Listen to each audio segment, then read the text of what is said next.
Whenever AEW goes international, it's always a fantastic show, whether it be All In at Wembley Stadium or Grand Slam Mexico, or even just like this past weekend when they went to Australia. You know you were in store for something momentous. You were in store for a celebration of not only professional wrestling and the way it's supposed to be presented, but also a celebration of the place they are going. From Mystico's entrance at Grand Slam Mexico last year to the tributes to Will Ospreay and other professional wrestlers from England whenever they go to London, AEW understands the importance of putting over these hometown heroes as major parts of these shows. And for Grand Slam Australia, both last year and this year, you could tell that with the way they put over stars like Kyle Fletcher, Toni Storm, and Harley Cameron.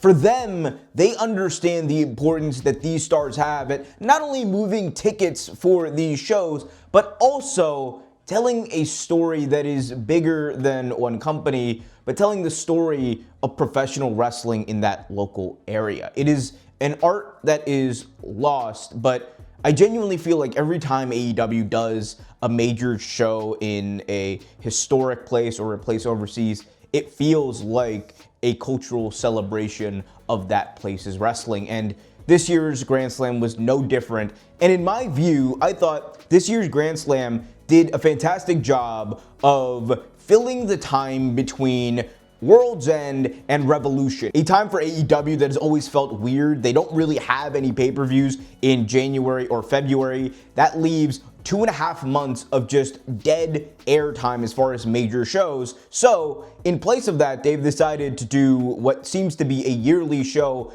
in Australia to help fill that void. And in this video, I'm going to talk about what made this year's Grand Slam Australia so cool, why I think that it was the perfect launching point for not only some of the key stars that AEW has in the region, but also for their next pay-per-view at Revolution. And the big question everyone wants to know, how big was the ring actually? Well, we know it was a 18 by 18 ring.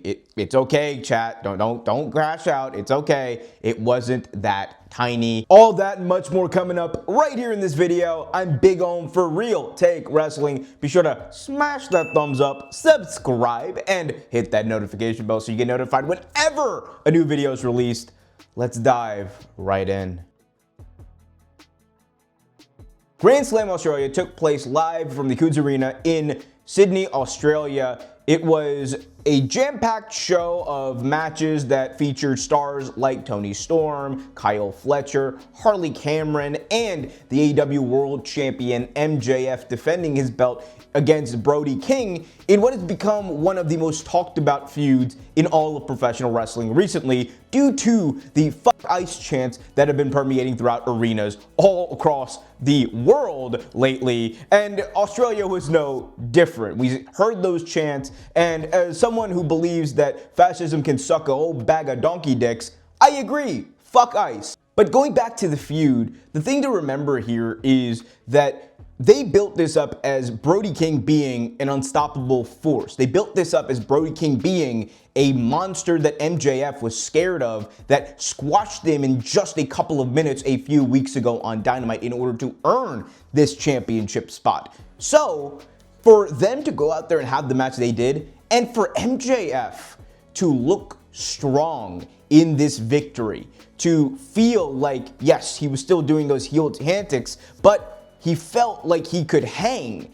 It was a huge telling point for what is going to happen over the next few months. Because one of the big things about MJF's heel run originally when he was world champion was it felt like he was kind of running scared the entire time and was a more of an opportunist than anything else. And I think that this match proved that, yes, you're still going to see some of that, but for the most part, MJF is not only worried as a character about winning, but winning and proving that he is still the best. And I think from what we have seen and the way MJF is going out and defending the world title in other places, he's going to be defending against Zilla Fatu in a couple of weeks. This is the MJF we are getting. And he looks to be on a collision course with someone who won a #1 contenders match on this show to be the challenger at Revolution, and that is Hangman Adam Page, who had a fantastic match with Andrade El Idolo. I have posted about Andrade being one of my favorite things in wrestling, and I think this match was no different. Andrade was in peak form, both in the ring and as a character. If you wanted to learn more about my thoughts on Andrade, go check out my side channel, youtube.com/WrestleVibes for more. But the match was great, and the way they built up Hangman Page in order to be this fearless challenger and go up against the guy who he faced off against at Revolution last year, it's a bit of a cool way to close the loop on this feud they've been building, because last year they faced off at Revolution. They had a rematch at Forbidden Door that was a little bit weird, and of course MJF won the world title at World's End a couple of months ago. And now it feels like we're getting the culmination of what has really been a year-long feud built around who is the main character of AEW. And I think all signs point to MJF winning. But the key thing here is, how does he win? We will see what happens there, but I do think it is going to be less about Hangman being costed the championship by someone, or MJF using a trick or two up his sleeve in order to win. I think it's going to be more about MJF finally getting that proverbial monkey off his back and winning against Hangman right there in the middle of the ring. We'll see what happens there, but you also had some amazing entertainment on this show. Tony Storm and Orange Cassidy took on Wheeler Yuta and Marina Shafir. The loser got their head shaved bald, and seeing Wheeler Yuta, someone who has been one of the most despicable and despised wrestlers in all of AEW over the past few years, get his head shaved and walk out looking like me in about 20 years was objectively so funny. And shout out to Wheeler. He's young. The hair will grow back. If not, you could always take a page out of MJF's book and go to Turkey. The other big thing that I wanted to talk about here was the matchup between Mark Briscoe and Kyle Fletcher. And how we got here has been a bit of a whirlwind over the past few weeks. You had Mark Briscoe beat Kyle Fletcher back at Full Gear to win the TNT Championship. Mark Briscoe was doing these open challenges, and just a week ago lost the belt to a debuting Tommaso Ciampa. And after Ciampa and Kyle Fletcher had what you could argue to be the TV match of the year so far, Mark Briscoe came out and challenged Fletcher for the title one more time, and this was Game 7. This was the final match in their series of matches, and it was a barn burner. And the one thing I can tell you about this is, if you have any doubts of Kyle Fletcher being the chosen one in AEW, being the next big thing, being the franchise moving forward, watch this match. The way that the crowd cheered for him, and of course it was his home country, but it felt like this was beyond just loyalty.